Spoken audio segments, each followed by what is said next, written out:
హరి ఓం. అందరికీ నమస్కారం.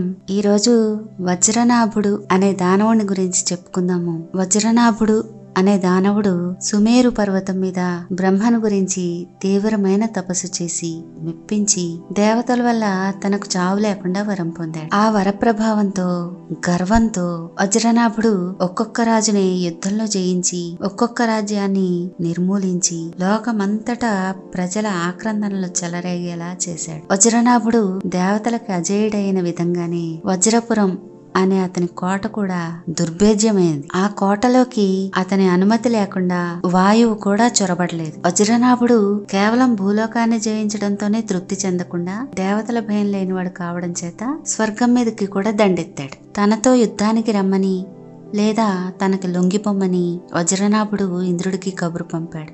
ఏమి చేయడానికి ఇంద్రుడికి పాలుపోలేదు. దేవతలు తమలో తాము ఆలోచించి యుద్ధంలో వజ్రనాభుడిని జయించడం సాధ్యం కాదు కాబట్టి అతని దుర్గంలో రహస్యంగా ప్రవేశించి ధ్వంసం చేద్దామనుకున్నారు. కానీ వజ్రపురి దుర్భేద్యం, దేవతలు దాంట్లో ప్రవేశించలేరు. వజ్రనాభుడిని దేవతలు చంపలేరు, కానీ మనుషులు చంపవచ్చు. ద్వారకలో కృష్ణుడు కొడుకైన ప్రద్యుమ్నుణ్ణి అందుకు ఉపయోగించవచ్చునని ఇంద్రుడు ఆలోచించాడు. వజ్రనాభుడికి మేము యుద్ధానికి సిద్ధం, కానీ కొంత సమయం కావాలి అని కబురు చేశాడు ఇంద్రుడు. ఈలోగా ప్రద్యుమ్నుణ్ణి రంగంలోకి దించవచ్చునని ఇంద్రుడి ఆలోచన. వజ్రనాభుడి కూతురు ప్రభావతి గొప్ప సౌందర్యవతి. వజ్రనాభుడికి ఆమె అంటే పంచ ప్రాణాలు. ఆమె మంచి నర్తకి కూడా. ఆమె తండ్రిని ఇంకా నాట్యంలో మెలకువలు నేర్చుకుంటాను అని అడిగింది. వజ్రనాభుడు సరేనన్నాడు. తన కుమార్తెకి నాట్యంలో శిక్షణ ఇవ్వడానికి జగత్ప్రసిద్ధుడైన నాట్యాచార్యుడిని భద్రుడు అనేవాడిని పిలిపించాడు.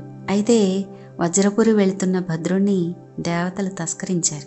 ఒకరోజు ప్రభావతి తన ఉద్యానవనంలో క్రీడా సరోవరం దగ్గర కూర్చుని ఉండగా ఇంద్రుడు పంపించిన రాజహంసలు కొన్ని ఆమె సమీపంలోకి వచ్చి వాలాయి. అవి ఎంతో అందంగా ఉన్నాయి, ప్రభావతిని ఆకర్షించాయి. ఆమె ఆనందంతో వాటిని చూస్తూ ఉండగా ఆ హంసలు తమలో తాము, ఆహా, ఈ ప్రభావతి ఎంత సౌందర్యవతి, ఈమెకు ద్వారకలో ఉండే ప్రద్యుమ్నుడే భర్త కాదవుతాడు. ముల్లోకాలలోనూ వెతికి చూసిన ప్రద్యుమ్నుడి కంటే సౌందర్యవంతుడు, గుణవంతుడు, పరాక్రమవంతుడు అయినవాడు లేడు. ఈ ప్రభావతి కూడా ముల్లోకాలలోనూ సౌందర్యంలో తనకు తానే సాటి. కాబట్టి ఆ ప్రద్యుమ్నుడికి ఈ ప్రభావతే తగినది అని చెప్పుకున్నాయి. ఆ మాటలు ప్రభావతి వింది. అది మొదలు ప్రభావతి హంసలు వర్ణించిన ఆ ప్రద్యుమ్నుడి సౌందర్యం మనసులో నిలిచిపోయి అతని గుణగణాలు, అతని పరాక్రమం అన్నీ ఆ హంసల ద్వారా విని అతన్ని ఎప్పుడు చూద్దామా, పెళ్లాడితే అతన్నే పెళ్లాడాలి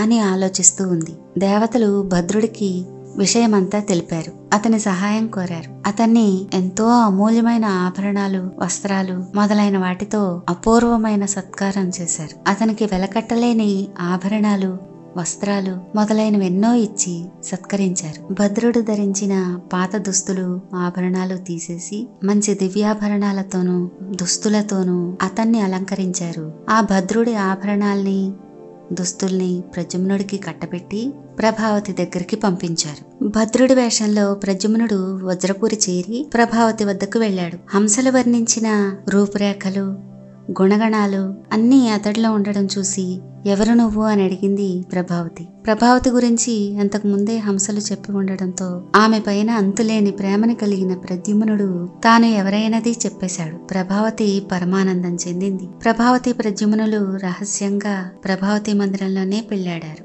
ఎప్పుడూ దండయాత్రల మీద తిరిగే వజ్రనాభుడికి ఈ సంగతి తెలియదు. కాలక్రమాన ప్రభావతి ప్రద్యుమ్నులు ఒకరి మీద ఒకరు అనురాగంతో తమ వైవాహిక జీవితాన్ని గడపసాగారు. కాలక్రమంలో ప్రభావతి ఒక కొడుకుని కంది. కొంతకాలానికి దండయాత్రల నుంచి తిరిగి తన కోటకి వచ్చిన వజ్రనాభుడికి చక్కటి శిశువు తన కోటలో ఆడుతూ కనిపించాడు. అప్పుడు ఆ బాలుడు ఎవరని ఆరా తీసి వజ్రనాభుడు నిజం తెలుసుకుని ప్రద్యుమ్నుడితో యుద్ధానికి సిద్ధపడ్డాడు. తీవ్రంగా వారి మధ్య యుద్ధం జరిగింది. ఈలోగా కృష్ణుడికి విషయం తెలిసి కోటలోకి వెళ్లడం దుర్భేద్యం కాబట్టి ప్రద్యుమ్నుడికి సహాయంగా తన చక్రాయుధాన్ని పంపించాడు. ఆ చక్రాయుధంతో ప్రద్యుమ్నుడు వజ్రనాభుడిని చంపేశాడు. ఇలా దేవతలు తమ కార్యాన్ని నెరవేర్చుకున్నారు. తర్వాతి భాగంలో ఇంకో పురాణ గాథని చెప్పుకుందాం. హరి ఓం.